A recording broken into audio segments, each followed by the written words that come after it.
नमस्कार साथियों, आप सबका पुनः स्वागत है श्रद्धा वेद पुराण में।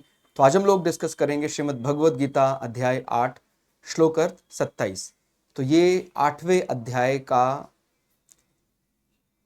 अंतिम श्लोक से पहले वाला श्लोक है और इसके बाद हमारे 8 अध्याय माने 28वें श्लोक अर्थ के बाद पूरे हो जाएंगे और इसमें आप लोगों का भरपूर सहयोग रहा।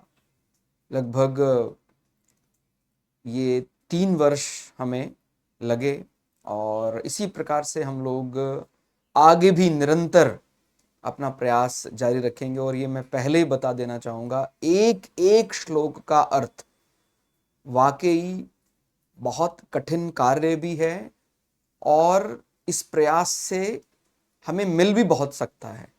मतलब आपको ऐसे प्रयास तो बहुत मिल जाएंगे जहाँ पूरा का पूरा अध्याय एक साथ बताया गया है या केवल पूरी की पूरी भगवत गीता को संस्कृत में पढ़ा गया है, लेकिन क्योंकि हरी इच्छा से अब संस्कृत सबकी समझ में नहीं आती है, तो जितना समझ में आता है उतना हमारी बुद्धि उसका अर्थ ग्रहण करती है। तो हमने आज के 3 साल पहले ऐसा विचार बनाया था कि क्यों ना भगवत गीता के एक एक श्लोक का अलग अलग अर्थ किया जाए। और आपके सहारे, क्योंकि आपने मनोबल बढ़ाया, तो हमें भी एक एक श्लोक पर समय लगाने का मौका मिला। और बड़े विश्वास के साथ मैं ये कह सकता हूँ कि वो चीज जो भगवत गीता कई बार पढ़ने के बाद भी प्राप्त नहीं की थी, वो अलग अलग श्लोक अर्थ का अर्थ करने के बाद प्राप्त हुई। और अब तो एक माने एक उत्साह जागृत हो गया है कि नहीं, अब तो करना ही है। पहले जब शुरुआत हमने की थी, पहला अध्याय दूसरा अध्याय, तो ऐसा लग रहा था कि ये कैसे होगा, लेकिन ईश्वर का सहयोग, आप लोगों का आशीर्वाद सब मिलकर ऐसे चले कि हम आज 8वें अध्याय के 27वें श्लोक तक पहुंच गए हैं। और मैं आपको पूरा विश्वास दिलाना चाहता हूं कि 700 के 700 श्लोक अर्थ हम रिकॉर्ड करेंगे ही। और बाकी तो अंतिम इच्छा तो परमात्मा की होती है, लेकिन अब हमें कोई मैंने ऐसा कारण नहीं लगता है कि हम इस रिकॉर्डिंग को रोकेंगे। और निरंतर हमारा जो दूसरा चैनल है एस्ट्रोलॉजी का, मतलब उस चैनल से ही हमें आगे प्रेरित होकर हमने ये चैनल में, दूसरे चैनल में गीता रिकॉर्ड किया था। क्योंकि हमें एस्ट्रोलॉजी पढ़ने में भी धर्म अर्थ काम मोक्ष सत्व रज तम, वहाँ समझने में जब थोड़ी दिक्कतें हो रही थी, तब हमने अलग से एक विचार बनाया कि क्यों ना एक अलग चैनल में भगवत गीता को ही रिकॉर्ड किया जाए। शुरुआत में हमारी प्रेरणा ज्योतिषीय दृष्टि से थी कि ज्योतिष में जो अंतर करना है, लेकिन बाद में लगा कि ये चैनल तो सबका भला कर सकता है।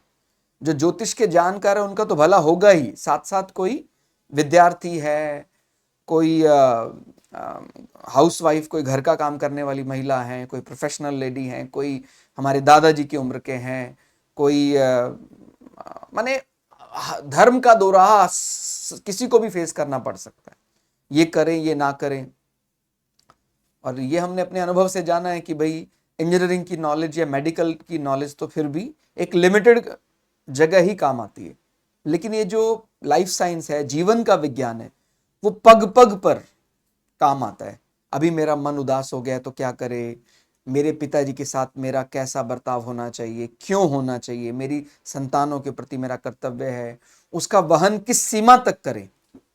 मतलब मेरी संतान, इसका अर्थ क्या है कि क्या मैं उनके प्रेम में एकदम धर्म को भूल जाऊं, या कहां तक मुझे अपने कर्तव्य ध्यान रखने। तो वो सारी बातों का उत्तर भगवत गीता देने में सक्षम है।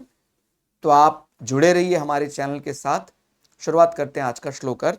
तो 8वें अध्याय का 27वां श्लोक बहुत बढ़िया भगवान अर्जुन को समझाते कहते हैं, हे प्रथापुत्र अर्जुन, माने हे पार्थ, इस प्रकार इन दोनों मार्गों को तत्व से जानकर कोई भी योगी मोहित नहीं होता है। इस कारण हे अर्जुन, तू सब काल में संबुद्धि रूप योग से युक्त हो, अर्थात निरंतर मेरी प्राप्ति के लिए साधन करने वाला हो। तो भगवान अर्जुन को समझाते कहते हैं कि इस प्रकार दोनों मार्गों को तत्व से जानकर, जो भगवान ने अभी समझाया कि कैसे एक कृष्ण मार्ग है, एक शुक्ल मार्ग है, और शुरुआत जो कर रहा है माने भगवान की साधना के लिए बैठ रहा है साधक,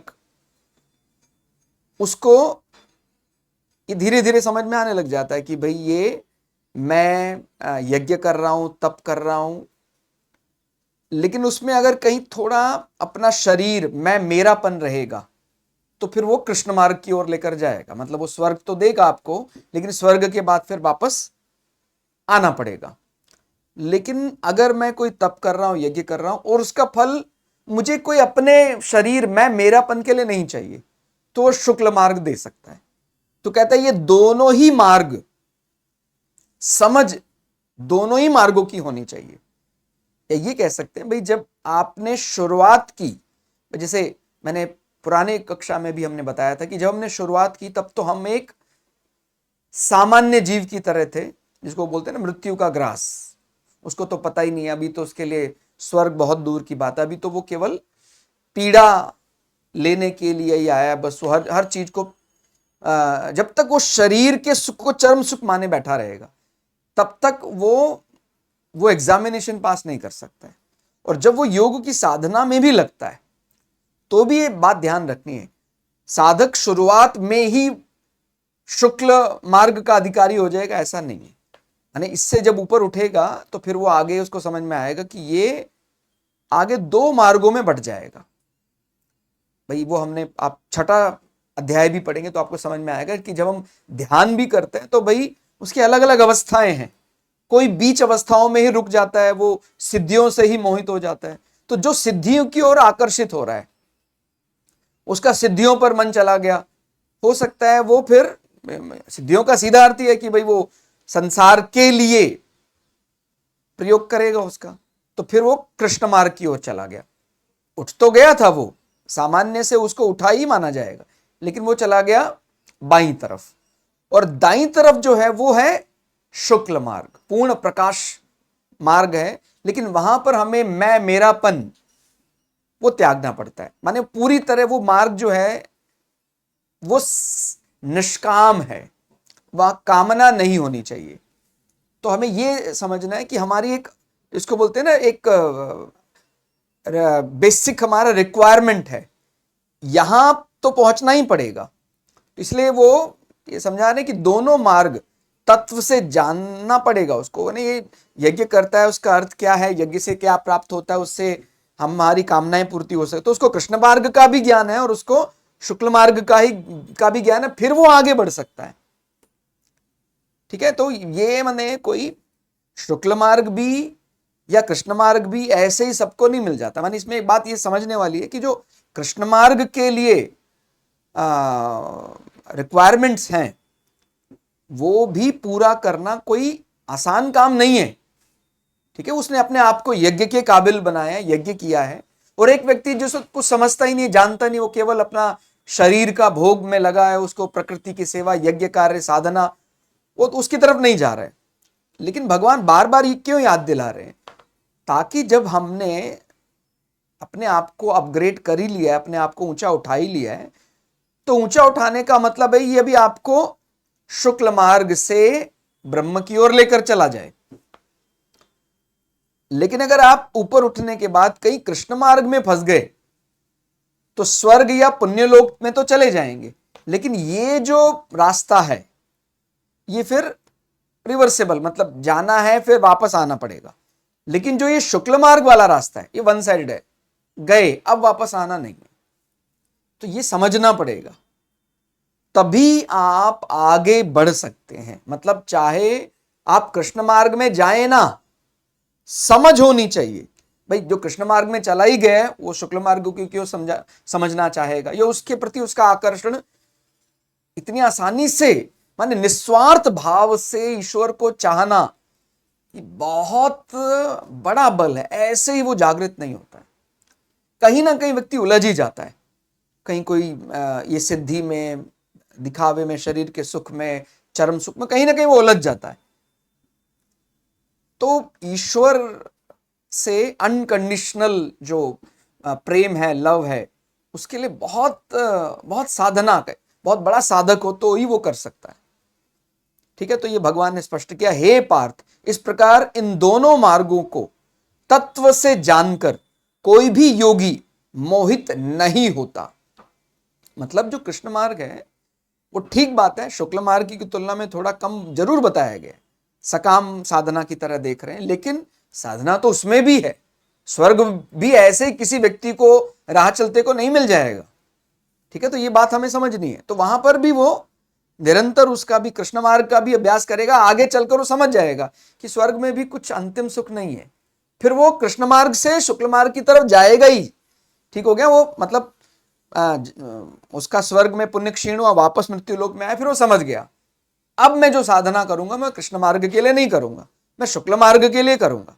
और जो कृष्ण मार्ग और शुक्ल मार्ग का अंतर है ये स्पष्टीकरण करना है तो आपको 25वां श्लोक 26वां श्लोक उसका अर्थ जानना पड़ेगा।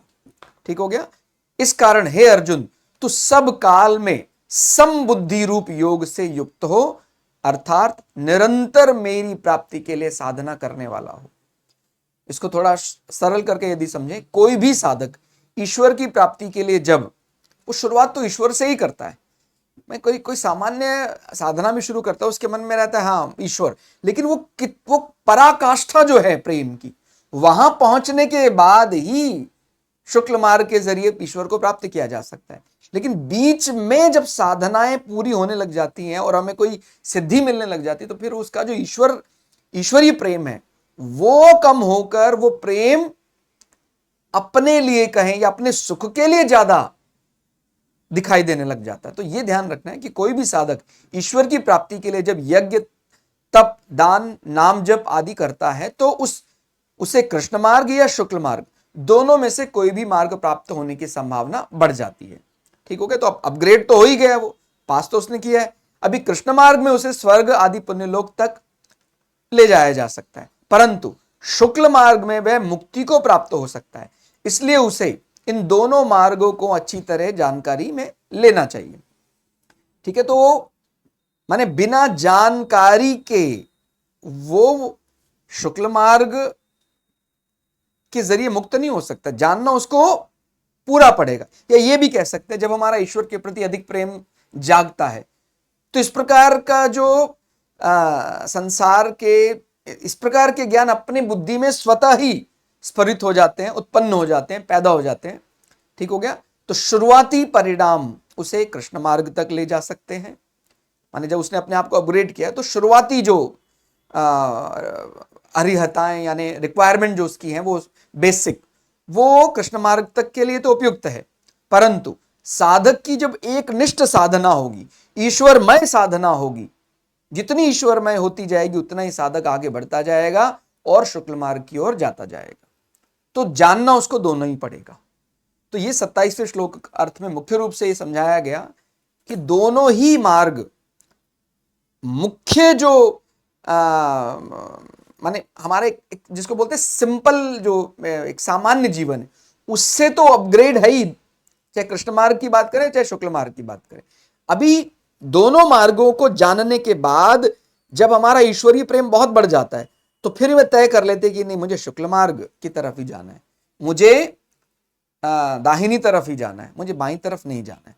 बाईं तरफ जाऊंगा तो फिर वापस माने स्वर्ग आदि पुण्य लोगों को भोगने के बाद वापस आना पड़ेगा और ये क्रम चलता ही रहेगा। ठीक है, इसमें भी शंका हो सकती है कि भाई जो एक सामान्य व्यक्ति है वो तो उसको तो केवल नरक कह लें आप उसको, वो तो जीते जी नरक ही भोग रहा है। जिसने अभी ये साधना यज्ञ उसके पास पहुंचा ही नहीं है, शरीर के सुख को अंतिम सुख माने बैठा है, ये बार बार बदलता जा रहा है। लेकिन जब हम कृष्ण मार्ग की तरफ चले जाते हैं, मतलब ये कुछ ऐसे ही जैसे हमने पढ़ा कि भाई जो ये जानता ही नहीं है कि संसार में उसी परमात्मा के 3 रूप भी हैं, सत्व रज और तम। तो जब वो ये अंतर स्पष्टीकरण समझने लग जाता है तो वो कृष्ण मार्ग के लिए पूरी तरह अनुकूल हो गया। लेकिन जब वो सत्व रज तम से भी परे हो जाता है फिर वो शुक्ल मार्ग के लिए अनुकूल होता है। तो हमें यह समझना पड़ेगा कि सामान्य व्यक्ति तो एकदम सामान्य जीवन जो सामान्य जीवन का अर्थ है जो केवल भोग, अपने शरीर के भोग को ही अंतिम सुख मानता है, उसको सत्व रज तम का कुछ ध्यान नहीं है, वो तो मृत्यु का ग्रास माना जाएगा। बस वो चीख रहा है, चिल्ला रहा है, मेरा कष्ट बार बार, क्योंकि संसार का डिजाइन ही ऐसा है, निरंतर बदलने वाला है। एक सुख भी यहां ऐसा नहीं है जो स्थायी हो, निरंतर क्षणिक बार बार बदल रहा है। अभी कुछ दिन पहले मुझे ये चीज बहुत अच्छी लगती थी, वो बदल गया, फिर वो सुख कहीं और ढूंढ रहा हूं मैं, बदलता रहता है। लेकिन जब हम साधना भी शुरू करते हैं, उस साधना को भी अंतिम पायदान तक लेकर जाना है। ऐसा नहीं कि साधना से कुछ प्राप्ति हो गई और उसके बाद ईश्वरीय प्रेम कम हो गया और हम अपने ही मैं मेरे और चले गए। वो फिर मतलब अपग्रेड तो किया आपने, लेकिन वो फिर आपको कृष्ण मार्ग की ओर लेकर जाएगा। लेकिन अगर आप फिर रुके ही नहीं, कि साधना से मिलने वाली सिद्धियों के प्रति भी आकर्षण नहीं है, फिर वो उन सिद्धियों को लांघ कर, जो हम आगे वाले श्लोक अर्थ में पढ़ेंगे 28वें श्लोक में, कि उन सिद्धियों का भी उसको कोई मोह नहीं होता और उसको लांघ कर वो मुक्ति मार्ग पर चल पड़ता है और ईश्वर को प्राप्त कर लेता है। तो आज के श्लोक अर्थ में फिलहाल इतना ही। श्लोक अर्थ आपको कैसा लगा कमेंट करके जरूर बताइएगा। मिलते हैं अगले श्लोक अर्थ में, तब तक के लिए जय श्री भगु पराशरा, जय श्री शुक्राचार्य, नमस्कार।